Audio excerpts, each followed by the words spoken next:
आज हम इसी अहम मुद्दे पर चर्चा करेंगे। तमाम मेहमान मेरे साथ यहाँ पर जुड़ चुके हैं। डॉक्टर मोहम्मद अमीन मेरे साथ हैं, जाने माने पूर्व राजनयिक हैं। अमीन साहब, बहुत स्वागत है आपका टीएनपी न्यूज़ में। कमांडर डॉक्टर भूषण दीवान मेरे साथ हैं, रक्षा विशेषज्ञ हैं। बहुत स्वागत है आपका भूषण जी टीएनपी न्यूज़ में। अश्विनी राणा मेरे साथ हैं, आर्थिक विशेषज्ञ हैं। अश्विनी जी, आपका बहुत स्वागत है। और संदीप चौधरी जी मेरे साथ हैं, राजनीतिक विश्लेषक के तौर पर। संदीप जी, आपका भी बहुत स्वागत है। सबसे पहले अमीन जी, एक चीज़ समझनी बहुत ज़रूरी है कि जिस तरह से भारत और रूस के बीच में लगभग 4 साल बाद इतनी नज़दीकी मुलाकात हो रही है, और जिस तरह से पुतिन भारत आए, भारत आने के बाद जिस गर्मजोशी के साथ उनका स्वागत किया गया, क्रेमलिन ने जिस तरह से कल रिएक्शन दिया, उसके बाद अब आपको विश्व पटल पर भारत और रूस की दोस्ती के नए आयाम समझ में आ रहे हैं। आपको लग रहा है कि आने वाले सालों में एक बहुत ही बेहतर भविष्य दोनों राष्ट्रों का है? हाँ, तो इसी को पहले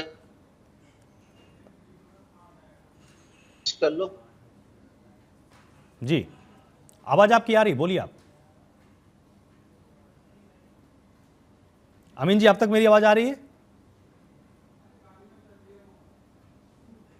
ठीक है अमीन जी, मैं आपके पास वापस आता हूं। भूषण जी, जिस तरह से रक्षा सौदों को लेकर तमाम तरह की बातें और अटकलें कल लगाई जा रही थी, लेकिन अब तस्वीर लगभग साफ हो चली है कि रूस ने जिस मजबूती के साथ और जिस विश्वास के साथ कहा है कि मैं भारत के साथ खड़ा हूं और हम हर तरह की सुविधा, हर तरह के व्यापार समझौतों में भारत को न सिर्फ अधिकार देंगे, जबकि भारत को हम अन्य सुविधाएं भी देंगे जो कि विकसित राष्ट्रों को नहीं दी जाती हैं। तो क्या यह विश्वास जो रूस ने भारत के ऊपर दिखाया है, यह अपने आप में एक बड़ा संदेश है?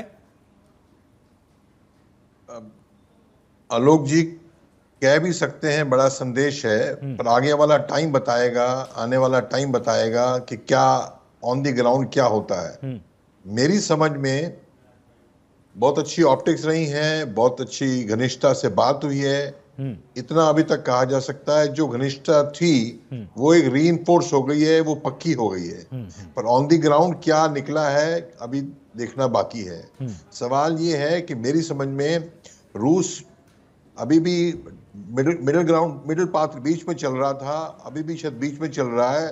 वो जानना चाहता है कि भारत जो है कितना अमेरिका की तरफ नहीं झुकेगा। इसके चलते हम इनको, भारत को अपने साथ मिला लें और ब्रिक्स में मिला लें और इंडो पैसिफिक में ना जाने दें, और क्वाड तो खत्म ही है, उसका अमेरिका के क्लोज ना जाने दें। हाँ। पर भारत तो चाहता है कि स्ट्रेटेजिक ऑटोनॉमी रहे, सामरिक स्वतंत्रता रहे। अब आप देखिए, चीन जो है रूस का पार्टनर है, और जहां जहां रूस और यूरोप अगेंस्ट है ईच अदर, उसके बावजूद चीन ने बड़ी अच्छी डीलिंग की हुई है यूरोप के साथ। तो जहां जहां बल्कि रूस ने जिन जिन देशों के साथ दूरी बनाई है यूरोप में, उन देशों के साथ तो चीन क्लोज हो गया है। मतलब जिसे कहते हैं Russia's loss is China's gain. पर ठीक है, चाइना और जो चाइना इंडिया रशिया दोस्ती है और उसके मुकाबले में इंडिया रशिया दोस्ती है, वो फर्क है। फिर टाइम बताएगा क्या होता है। और मैं तो ये भी मुझे समझ नहीं पा रहा हूँ ठीक से, जब पुतिन जी ने कह दिया हम आपको खुले दिल से ऑयल देने को तैयार हैं। देखिए, अभी तक जो ऑयल आ रहा था, चीप ऑयल रशिया से आ रहा था, अक्टूबर तक, नवंबर में थोड़ा कम हुआ है। क्यों? जो वो तो देना चाह रहे हैं, पर अमेरिका ने टैरिफ बढ़ाया हम पे, और उसके बाद आपको मालूम है हमने ऑयल रशिया से लेना कम किया है। उसी के मालूम, उसको आपको मालूम है, उसके चलते ट्रेड डील कुछ आगे बढ़ने वाली थी।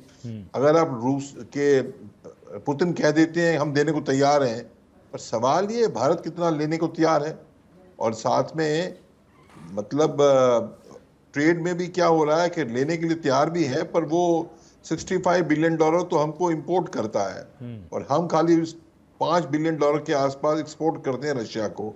तो वो रशिया ये भी कहता है कि रुपये में हम कितना पेमेंट लेंगे आपसे। तो वो कुछ टाइम के लिए दरकिनार भी रख कर सकता है उस चीज को। पर सवाल ये ऑन द ग्राउंड, जैसे $2 बिलियन की जो सबमरीन की डील है, तो पुरानी चली आ रही है। अभी वो डील का ग्रीन सिग्नल मिला है, कोई खास नई चीज मैं समझता हूँ, बहुत बड़ी चीज ये है, अच्छी चीज, बहुत अच्छी चीज है। INS चक्रा 3rd आ रही है, पहले 2 लीज पे आ चुकी हैं 10 साल टेनिस ईच के लिए। पर नई चीज क्या देखने की बात है। सेकेंडली, एक न्यूक्लियर पावर पे थोड़ा नया लगता है। न्यूक्लियर पावर में क्या है, जो लार्ज न्यूक्लियर पावर प्लांट्स हैं जैसे कोडनकुलम में है, वो तो ठीक है, पर न्यूक्लियर पावर के हिसाब से SMR निकाला है रशिया ने, मतलब स्मॉल मॉड्यूलर रिएक्टर।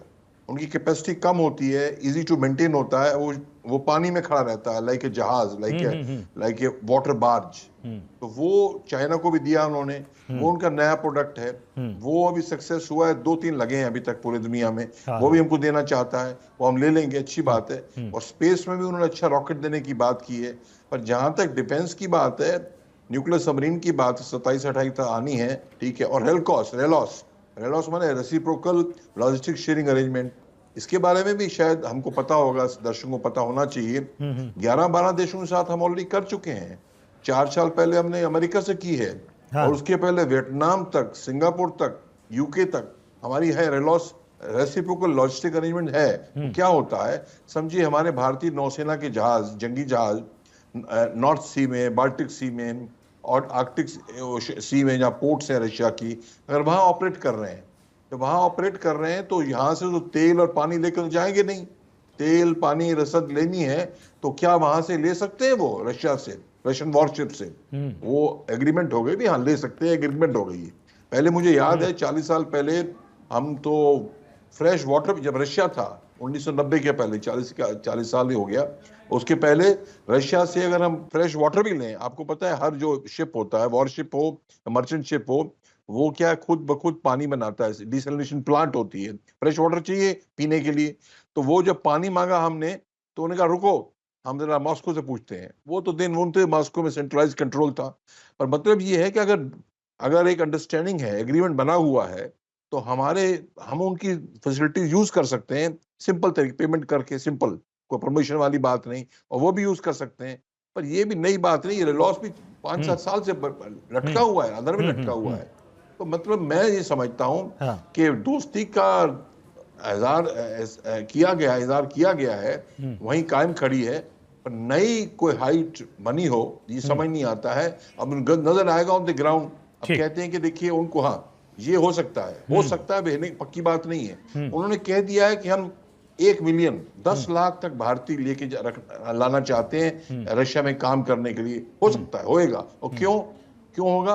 वहां पे ताजिकिस्तान के, उज्बेकिस्तान जो पहले रशियन रिपब्लिक्स थी, उनके लोग काम करते थे। बाद में उन्होंने क्या कर दिया, वहां पे एक टेररिस्ट अटैक भी किया है, उनको हटा के अब इंडियंस को चाह रहे हैं। वो आज की डेट में 30,000 आदमी काम कर रहे हैं रशिया में।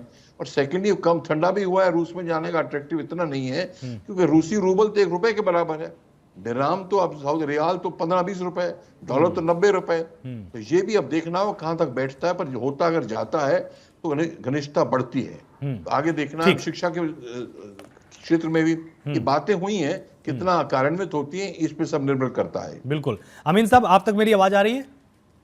हाँ, मेरी आवाज जी। जिस तरह से देखिए, भारत और रूस के बीच में, पुतिन के ही शब्दों में अगर कहूं तो उनका यह कहना है कि बहुत ही मददगार बातचीत रही है।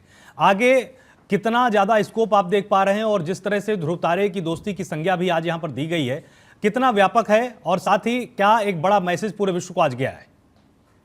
देखिए, जहां से भारत जो है अंतर्राष्ट्रीय बहुत ऊंचाइयों पर पहुंच चुका है, और जिस आपको देखने कि पुतिन के जो रिसीव किया है हमारे प्राइम मिनिस्टर ने, वो स्पेशल में होता है, मिनिस्ट्री के प्रोटोकॉल में, एमईए के। और उन्होंने रात्रि भोज दिया, और उनसे काफी चर्चाएं हुई इस पे। और मैं समझता हूं कि आज भी जो अकॉर्ड साइन हुए हैं या बायलैटरल डील हुई है, और जो भी कॉन्ट्रैक्ट हुए हैं, उससे हमारे देश को फायदा होने वाला है। ये मोदी की अपनी स्पेशल पहल है, और मैं कहूँगा इतने से मोदी अकॉर्ड हुए हैं, जो रशिया के साथ हुए हैं, और बहुत ही फायदेमंद है। और हमारी जो कूटनीति रिश्ते हैं, उनके तहत डिप्लोमेटिक वो सफल रहे हैं। क्योंकि इससे पहले मोदी जी ने मिस्टर विदेश मंत्री जयशंकर को भेजा था वहां पर रशिया में लास्ट ईयर, और वो जाके मिल के आए थे। साथ में हमारे फॉरेन सेक्रेटरी भी मिस्टर विक्रम मिश्री भी गए थे। उन लोगों ने वहां जाके अपना सारा होमवर्क किया था, और हमारे पर राजदूत वहां पर एम्बेसडर ही हैं। और सारी होने के बाद उन्होंने अपनी पार्लियामेंट से भी एश्योरेंस लिया कि हम भारत को जो मदद करने जा रहे हैं, क्योंकि वहां की पार्लियामेंट भी एग्री की। और यहाँ पर आके उन्होंने जो 27 घंटे के अंदर करिश्मा दिखाया है और बातें की हैं, और जो जिस तरह से टॉक हुई हैं, वो यही शो करते हैं कि हमारे भारत का स्तर बहुत ऊंचा है। और ये दुनिया में एक मैसेज गया है, और ट्रम्प को भी एक मैसेज गया है कि देखिए, अगर हम आपका क्वार्टर नहीं ले रहे हैं तो रशिया लेने को तैयार है। हम आपकी फार्मास्यूटिकल्स का जो मेडिसिन है नहीं ले रहे हैं तो रशिया में जाएंगी और देशों में जाएंगी, और साथ में हमारी टेक्नोलॉजी जाएगी। और जहाँ तक उनसे ईंधन का सवाल है, यूरेनियम का है और दूसरी चीजें हैं, ऑयल का है, वो तो हम उनसे ले रही हैं और लेंगे ही। और इससे उनको किसी को कोई तकलीफ होनी नहीं चाहिए, क्योंकि हमारी अंतर्राष्ट्रीय स्तर पर टिकट है, ये टिट फॉर टैट है, जैसे को तैसा है हमारी बायलिटरल जो पॉलिसी है। हम विदेशों के साथ में जो देश हमारे साथ जैसा व्यवहार करेगा उसके साथ हमेशा व्यवहार करेंगे और अपने निश्चित संबंध रखेंगे। हाँ, ये जरूर है कि हम अपने से संबंध किसी कंट्री से विच्छेद नहीं करेंगे, हम उनके भी साथ रिश्ते रखते हैं, लेकिन जिसके प्रगाढ़ रिश्ते हैं, जिसका कि रशिया ने उदाहरण पेश किया और सदियों से, कोई आज से बात नहीं है, ये सदियों से हमारे साथ रहा है रिश्ता कि हमारा पड़ोसी देश है और हमारे समय पर काम भी आया है।